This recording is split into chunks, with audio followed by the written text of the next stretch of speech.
ഈ പ്രവാസികൾ ആദ്യമായി വിദേശത്ത് പോകുമ്പോൾ അവർക്ക് ആ ചെല്ലുന്ന സ്ഥലത്തെ ലൈസൻസ് എടുക്കാനായിട്ട് കാലതാമസം നേരിടും. അതിന് ഇന്ത്യയിൽ നിന്നും ഒരു ഇന്റർനാഷണൽ ഡ്രൈവിംഗ് പെർമിറ്റ് കരസ്ഥമാക്കിക്കൊണ്ട് പോയി കഴിഞ്ഞാൽ അവിടെ ചെന്നിട്ട് അവർക്ക് ജോലിക്കും അല്ലെങ്കിൽ സ്വകാര്യ ആവശ്യത്തിനുള്ള വാഹനങ്ങൾ ഓടിക്കാൻ അനുമതി, 1 വർഷത്തേക്കുള്ള അനുമതി ലഭിക്കുന്നതാണ്. ഈ ലൈസൻസ് കരസ്ഥമാക്കുവാൻ വേണ്ടത് 4 ഡോക്യുമെന്റ്സ് ആണ്. ആദ്യമായി കാലാവധിയുള്ള ഡ്രൈവിംഗ് ലൈസൻസ്, രണ്ടാമതായി കാലാവധിയുള്ള പാസ്പോർട്ട്, മൂന്നാമതായി ഏത് രാജ്യത്തേക്കാണ് പോകുന്നത് ആ രാജ്യത്തെ വിസ, നാലാമതായി എയർ ടിക്കറ്റ്. ഈ 4 രേഖകളുമായി കേരള മോട്ടോർ വാഹന വകുപ്പിന്റെ സൈറ്റായ പരിവാഹൻ സൈറ്റിൽ കഴിഞ്ഞാൽ അതിൽ 2 മെനു ഉണ്ട്. ഒന്ന് വാഹനുണ്ട്, സാരഥിയുണ്ട്. വാഹനം എന്ന് പറഞ്ഞു കഴിഞ്ഞാൽ വാഹനത്തെ സംബന്ധിച്ച കാര്യങ്ങൾ പ്രതിപാദിക്കുന്നതും, സാരഥി എന്ന് പറഞ്ഞു കഴിഞ്ഞാൽ ഡ്രൈവറെയും ഡ്രൈവർ ലൈസൻസിനെ സംബന്ധിച്ച കാര്യങ്ങൾ പ്രതിപാദിക്കുന്നു.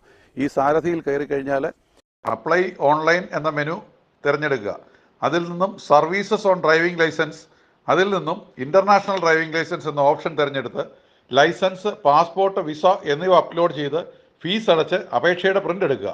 ഇത്രയും ചെയ്തു കഴിഞ്ഞാൽ ഏത് ജില്ലയിലാണോ അവർ താമസിക്കുന്നത് പാസ്പോർട്ടിലെയും ലൈസൻസിലെയും അഡ്രസ്സുള്ള ആ ജില്ലയിലെ RTOയ്ക്ക് ഈ ലൈസൻസ് നിങ്ങൾക്ക് ലഭ്യമാക്കാനും വേണ്ട സഹായം ചെയ്യാം. ഇതിനിപ്പോൾ ഉള്ളത് 1200 രൂപയാണ് എൻ്റെ ഫീസ്.